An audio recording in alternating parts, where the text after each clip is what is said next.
உன் அன்பும் பாசம் இருக்கிற வரையில உன் மகனா ஜெயிச்சுக்கிட்டே இருப்பாம்மா. அந்த நம்பிக்கையில தாம்மா நான் வாழ்ந்துட்டு இருக்கேன். கண்ணெதிரே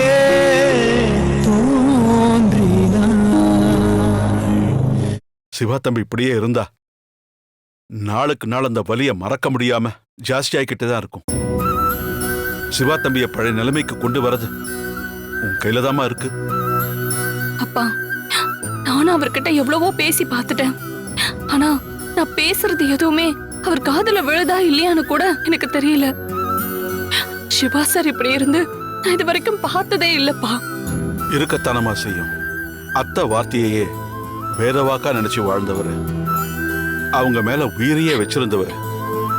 அப்படி இருக்கிறப்ப அவங்க கோயில வச்சு அப்படி ஒரு வார்த்தை சொன்னப்ப கண்டிப்பா சுக்குநூறா உடைஞ்சு போயிருப்பாருமா. அதுல இருந்து முதல்ல அவரை வெளியே கொண்டு வரணும்மா. நீதாமா கொஞ்சம் கூட இருந்து பாத்துக்கணும். இந்த மாதிரி நிலைமையில தான் உன்னோட உதவி அவருக்கு ரொம்ப தேவைப்படும். புரியுதுப்பா. நான் எப்படியாவது சிவா சார் இதுல இருந்து வெளியில கொண்டு வந்துருவேன்ப்பா.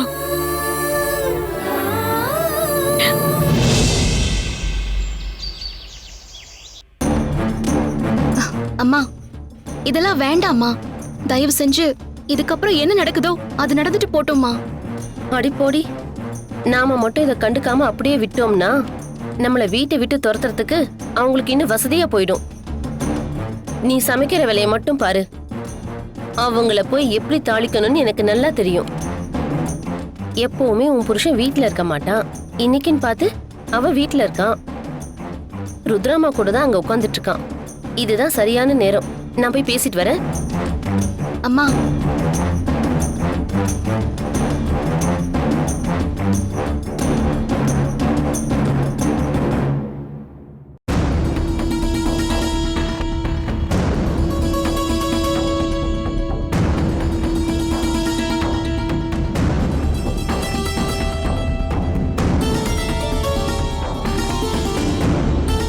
என்ன என்னைக்கும் இல்லாம இன்னைக்கு இந்த லக்ஷ்மி ருத்ரா பாத்துக்கிட்டே வந்து நிக்கிறா.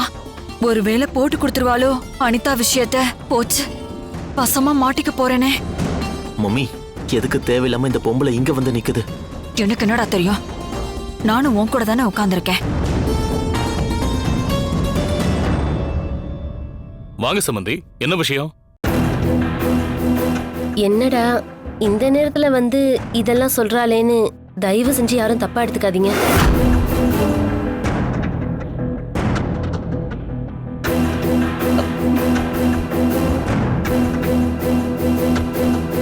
பரவாயில்ல, என்ன சொல்ல வந்தீங்களோ அதை சொல்லுங்க. அடிக்கடி என் பொண்ணுக்கு கல்யாண தடை வருதுன்னு ஜோசியரை போய் பார்த்துட்டு வந்தம்மா. அந்த ஜோசியர் என்னோட பொண்ணுக்கும் மாப்பிள்ளை தம்பிக்கும் ஒரு சின்ன பரிகாரம் பண்ணணும்னு சொல்லியிருக்காரு. அதுக்காக அவங்கள கும்பகோணத்துக்கு அனுப்பி வைக்கணும். மாப்பிள்ளை தம்பி இங்கதான் இருக்காரு, சம்மந்தியும் இங்கதான் இருக்காங்க. நான் சொன்னா இவங்க ஒத்துக்க மாட்டாங்க. ஆனா நீங்க சொன்னா கண்டிப்பா கேட்பாங்கம்மா. பெரியவங்க நீங்க பெரிய மனசு வச்சு அவங்க 2 பேரையும் கும்பகோணத்துக்கு அனுப்பி வச்சீங்கன்னா உங்க எல்லாருக்கும் ரொம்ப புண்ணியமா போயிடும். ஏய், இங்க என்ன நடந்துட்டு இருக்கு? நீ வந்து என்ன பேசிட்டு இருக்க? மொத்த குடும்பமும் இடிஞ்சு போய் உட்கார்ந்துட்டு இருக்கோம். இப்ப வந்து பரிகாரம் பண்ணணும், பணியாரம் பண்ணணும்னு பேசிட்டு இருக்க? அண்ணி, கொஞ்சம் அமைதியா இருங்க. அவங்க என்ன தப்பா கேட்டுட்டாங்கன்னு நீங்க இவ்ளோ கோவப்படுறீங்க? முதல்ல பொறுமையா இருங்க. ஏற்கனவே வீட்டுல நடக்க கூடாததெல்லாம் நடந்துட்டு இருக்கு. அனிதா விஷயத்துல இப்படி நடந்துருச்சுங்கிறதுக்காக இவங்க என்ன பண்ணுவாங்க? ஒரு அம்மாவா தான் பொண்ணோட வாழ்க்கை நல்லா இருக்கணும்னு அவங்க நினைக்கிறதுல என்ன தப்பு இருக்கு? அது அவங்களோட எதிர்பார்ப்பு. பண்ணி சரி ருத்ரா, நீ சொல்ற மாதிரியே இருக்கட்டும். ஆனா அதுக்குன்னு ஒரு நேரம் காலம் வேணாமா? இப்ப போய் எப்படி இதெல்லாம்? அதுவும் இப்ப நம்ம இருக்கிற நிலைமையில இதெல்லாம் நம்ம இப்ப பண்ண முடியுமா சொல்லு? இந்து, லக்ஷ்மி அம்மா கேட்டதுலயே ஒரு அர்த்தம் இருக்கு, ருத்ரா சொன்னதுலயே ஒரு காரணம் இருக்கு. ஆமா மச்சான், நீங்க சொல்றது கரெக்டா. வாய. அண்ணி, முதல்ல ஒரு விஷயத்த நல்லா புரிஞ்சுக்கோங்க. சந்தோஷம் நம்ம வீட்டு பையன்தான். அவனோட வாழ்க்கையும் நல்லா இருக்கணும். ஒரே வீட்டுல இருந்துகிட்டு இன்னும் எத்தனை நாளைக்கு தான் அவனும் காயத்ரியும் இப்படி பிரிஞ்சிருப்பாங்க? ஒரு பரிகார பூஜை தானே. கார் எடுத்துட்டு கும்பகோணம் வரைக்கும் போயிட்டு வர போறாங்க. அதுக்கு எதுக்கு இவ்வளவு பதட்டப்படுறீங்க? போயிட்டு வரட்டும் விடுங்க.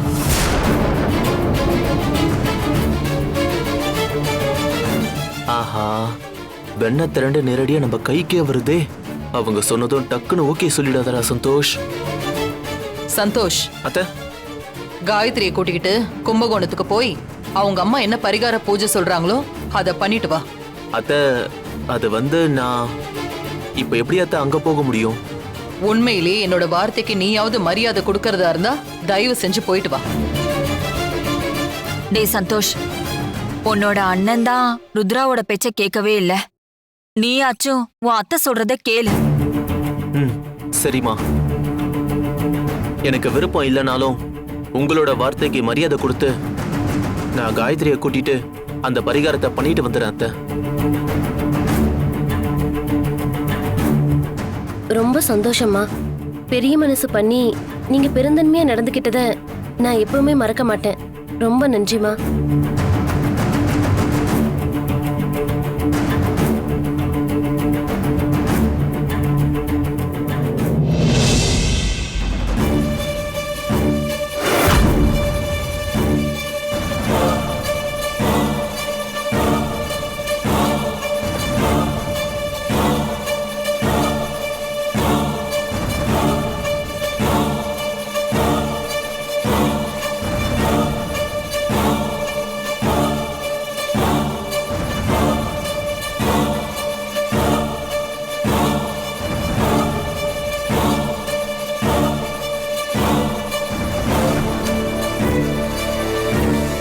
நர்ஸ் டாக்டர், அவங்களோட கண்டிஷன் ரொம்ப சீரியஸா இருக்கு.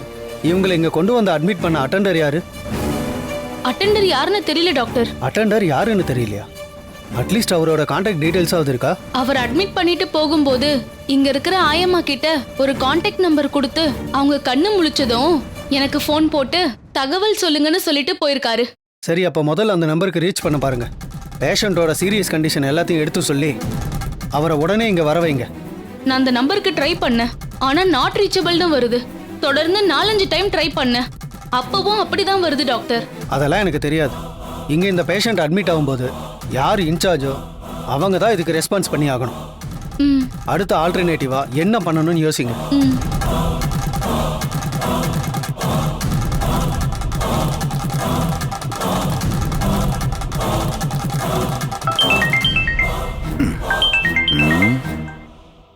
ஹலோ,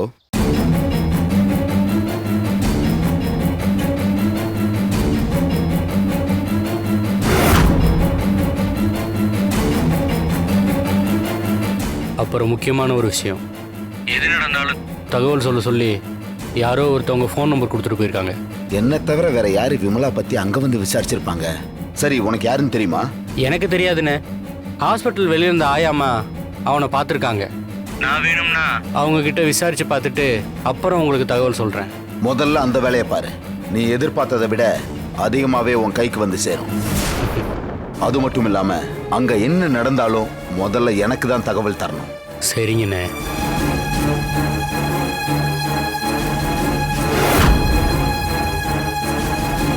அந்த விமலாவை பத்தின ரகசியம் எனக்கும் இந்துமாவுக்கும் மட்டும்தான் தெரியும். மூணாவதா இந்த விஷயம் தெரிஞ்ச சங்கரும் இப்ப ஜெயிலுக்குள்ள இருக்கான். இதை தாண்டி அந்த விமலா பத்தி யாருக்கும் தெரிய வாய்ப்பில்லை. இப்ப இவன் போன்ல சொல்றத பார்த்தா அந்த விமலாவை வேற யாரோ ஃபாலோ பண்ணிட்டு இருக்காங்க.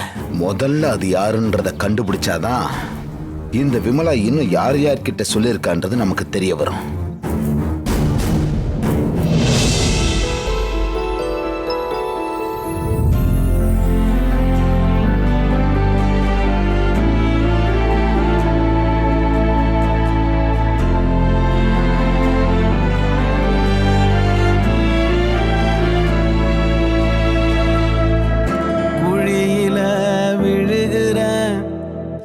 தரையவும் காணல, முடிவதும் வரலையே, என்ன செய்வேனோ? மூடுன கதவையும் உடைச்சு நான் பார்க்கிறேன், வழியதும் வரலையே, எங்கு போவேனோ? நடந்ததும் புரியல, நடப்பது பிடிக்கல, எனக்குள்ள உடையிறனா?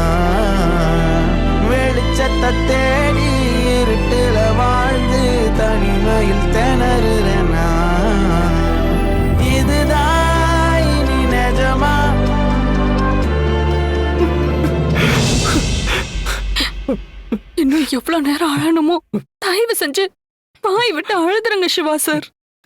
அப்பதான் உங்க மனசுல இருக்கிற பாரம் எல்லாம் குறையும். இன்னும் எத்தனை நாளைக்கு சிவா சார் நீங்க இப்படியே இருக்க போறீங்க? உங்களை என்னால இப்படி பார்க்க முடியல சிவா சார். தயவு செஞ்சு என் கூட வெளியில வாங்க. நம்ம எங்கேயாவது கோயிலுக்கு போயிட்டு வரலாம். வாங்க சிவா சார், ப்ளீஸ் சார்.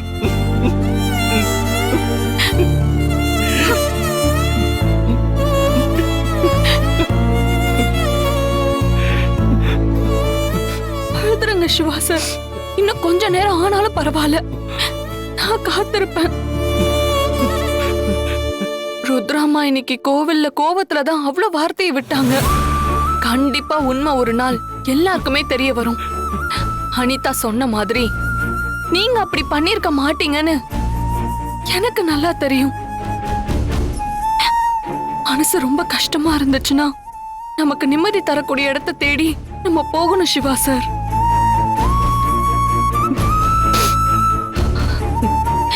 போய் முகத்தை கழுவிட்டு வாங்க, நம்ம கோயிலுக்கு போலாம்.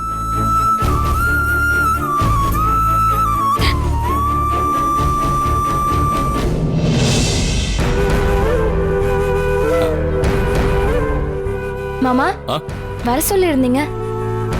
ஆமா திவ்யா, உட்காரு. பரவாயில்ல மாமா. அருணீர் ரத்னத்தையும் வர சொல்லிருக்கேன், அவங்களும் வந்துட்டுமா?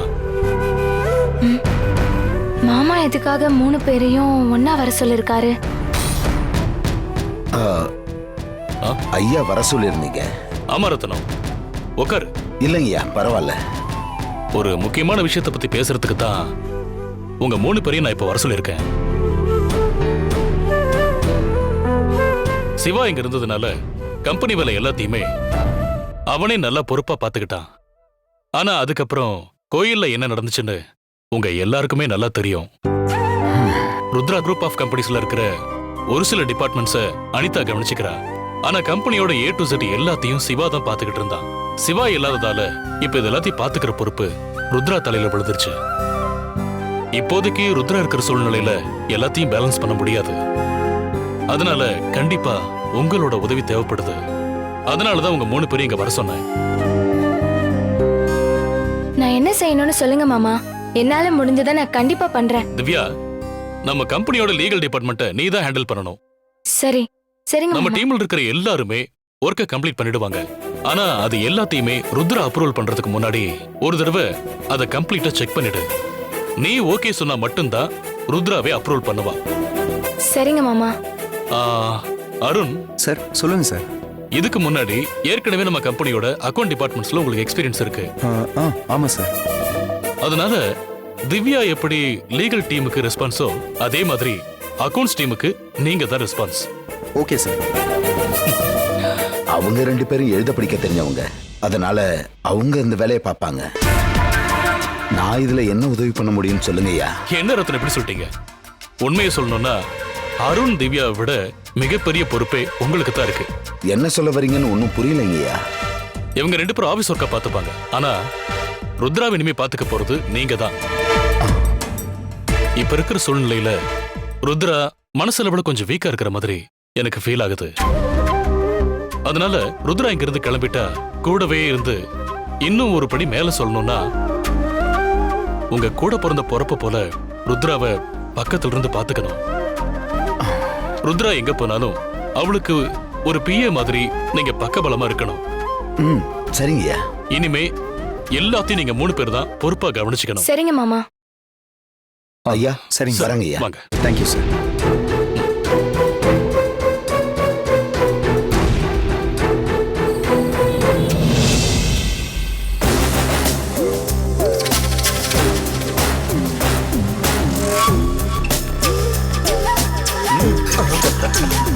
டேய் மச்சான், என்னாச்சுடா உனக்கு? என்னைக்கும் இல்லாம இன்னைக்கு இவ்வளவு சந்தோஷமா இருக்க? மச்சான், காத்து நம்ம பக்கம் அடிக்குதுடா. டேய், எது சொல்றதா இருந்தாலும் தயவு செஞ்சு கொஞ்சம் புரியுற மாதிரி சொல்லு. ஏற்கனவே நான் இன்னைக்கு சரக்கு அடிக்க முடியலன்னு கடுப்புல இருக்கேன். டேய், கவலைப்படாத மச்சான், நான் உனக்கு பார்ட்டியே தரேன் மச்சான். இப்ப வரைக்கும் நீ என்ன விஷயம்னு சொல்லவே இல்லையடா. நீ ஒரு சூப்பர் ஐடியா சொன்னல, அதான் அந்த காயத்ரிய எங்கேயாச்சும் வெளியே கூட்டிட்டு போய் அவளோட கதையை முடிச்சிடணும்னு சொன்னியே. என்னடா சொல்ற? அப்போ காயத்ரி கதையை முடிச்சிட்டியா? இன்னும் இல்லடா.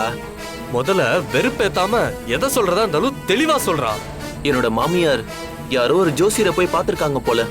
அவங்க காயத்ரியையும் என்னையும் ஒன்னா கும்பகோணத்துக்கு அனுப்பி ஏதோ பரிகார பூஜை பண்ணணும்னு சொல்லியிருக்காங்க. அதான் நான் இப்போ ரொம்ப சந்தோஷமா இருக்கேன். ஏற்கனவே பிளான் பண்ண மாதிரி இந்த ட்ரிப்பை ஒரு காரணமா வச்சு அந்த காயத்ரிய முடிச்சிடலான்னு இருக்கேன். டேய், நான் எவ்வளவு ஜாலியான விஷயத்த சொல்லிட்டு இருக்கேன். அதை கேட்டு சந்தோஷப்படாம ஏதோ பெரிய கவிஞ மாதிரி யோசிச்சுட்டு இருக்க. இல்ல மச்சான், எனக்கு ஏதோ தப்பா படுதுன்னு தோணுது. நீ எதுக்கும் கொஞ்சம் கவனமாவே இரு. டேய் மச்சான், வாழ்க்கையில எப்பயாச்சும் பயப்படலாம். ஆனா அதுக்காக பயமே நம்ம வாழ்க்கையாயிடக்கூடாதுடா. நானே எப்படியாச்சும் ஸ்கெட்சை போட்டு அவளை வெளியே கூட்டிட்டு போலாமேன்னு யோசிச்சுட்டு இருக்கேன். ஆனா என்னோட மாமியாரு அதுக்கு செமையா ரூட்டை போட்டு கொடுத்துருக்காங்களே. ரொம்ப ரொம்ப முக்கியமான விஷயம், முதல்ல காயத்ரி ஒன்ன முழுசா நம்பணும். அதுக்கு நீ காயத்ரி கிட்ட பழைய சந்தோஷ் மாதிரி பர்ஃபார்ம் பண்ணணும். 2 பேரும் ஒன்னா சந்தோஷமா இருக்கிற மாதிரி போட்டோ வீடியோல எடுத்து வச்சுக்கோ. இவ தான் என் ஒய்ஃப், இவ தான் என் உலகம்னு. நம்ம போக போற ட்ரிப் அப்படி இருக்கு இப்படி இருக்குன்னு வாட்ஸ்அப் ஸ்டேட்டஸ்ல போட ஆரம்பிச்சிரு. சரியான நேரம் வர வரைக்கும் கழுகு மாதிரி காத்திருக்கணும். டேய், அப்படியே புத்திசாலித்தனமா யோசி, எல்லாமே கரெக்டா நடக்கும். சரி மச்சான், நான் கிளம்புறேன். டேய், சரக்கு அடிக்கணும்னு இல்ல, 2 பேரும் சேர்ந்தே சரக்கு அடிச்சு சந்தோஷத்தை கொண்டாடுவோம். வா. சூப்பர் மச்சான்.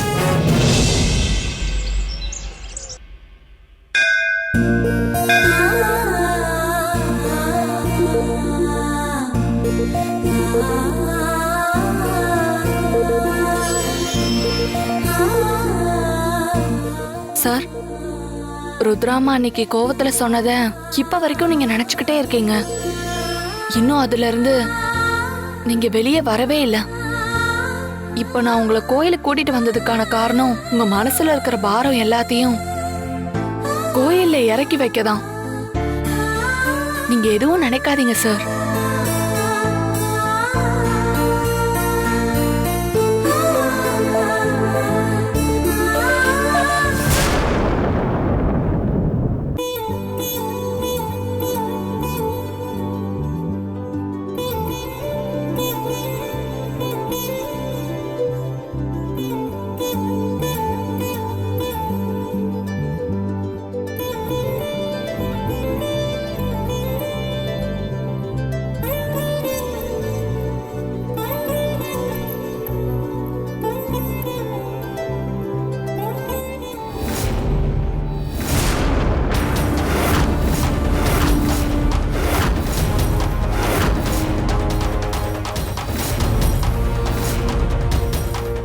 அத்தை, யார் முகத்தை இங்க பார்க்க கூடாதுன்னு நினைச்சனோ அவங்களையும் இங்க பார்க்க வேண்டியதா ஆயிடுச்சு. அனிதா, நம்ம சாமி கும்பிட்டுட்டு கிளம்பலாம். என்ன அத்தை, திடீர்னு இப்படி பல்ட்டி அடிக்கிறீங்க? ஓஹோ, புள்ள பாசம் தடுக்குதோ? என்ன இப்படி முறைச்சு பாக்குறேன்? என் மேல கொலவெறியில இருக்க போல.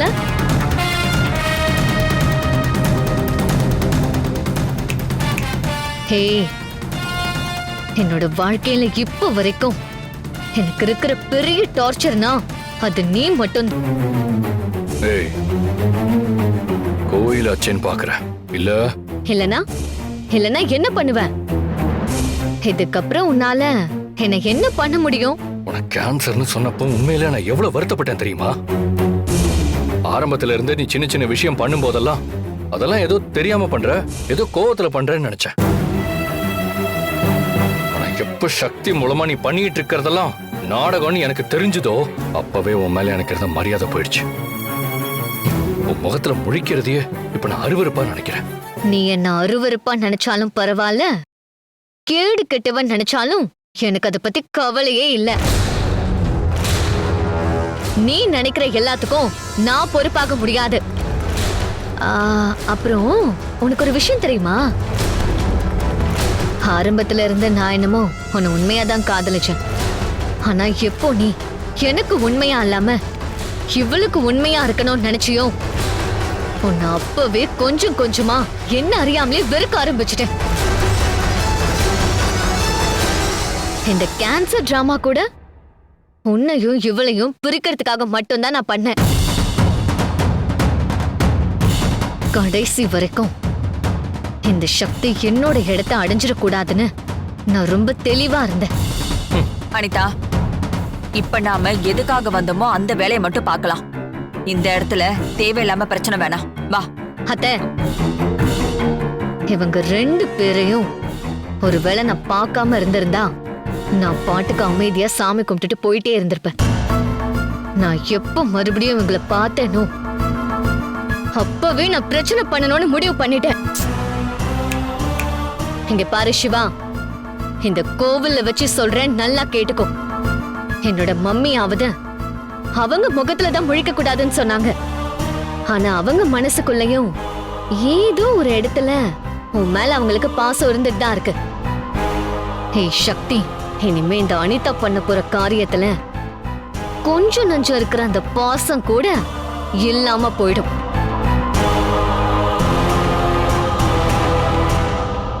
ஏற்கனவே வீட்டை விட்டு வெளியே துரத்தியாச்சு. இன்னும் கொஞ்ச நாள்ல உங்க 2 பேரையுமே நடு தெருவுக்கு கொண்டு வந்து ஊரே சிரிக்கிற மாதிரி நான் பண்ணல. என் பேரு அனிதா இல்ல. ஏய், வாய் மூடு. போன கண்ணை மூடுனதும் இந்த உலகமே இரண்டுதுன்னு நினைச்சுச்சான். நீ இப்ப பேசுறது எல்லாமே அந்த மாதிரி தான் இருக்கு. பொய் பேசிக்கிட்டு பெத்த தாயை ஏமாத்தி அவங்க மனச நோகடிச்சது நீ. நீ நடுத்தருவுக்கு வரப்போறியா இல்ல நாங்க வரப்போறோமான்னு பார்க்க தானே போற. ஒவ்வொரு தடவையும் பிளான் போட்டு என்னையும் சிவாசரியும் பிரிக்கணும்னு நினைக்கிற. ஆனா அது எல்லாத்துலயுமே நீ தோத்து போயிட்டே தான் இருக்க. அதர்மம் ஆட்டம் போட்டாலும் கடைசியா எப்பவுமே தர்மம் மட்டும்தான் ஜெயிக்கும். உங்க 2 பேர்கிட்டயும் இப்ப நான் சவால் விடுறேன்.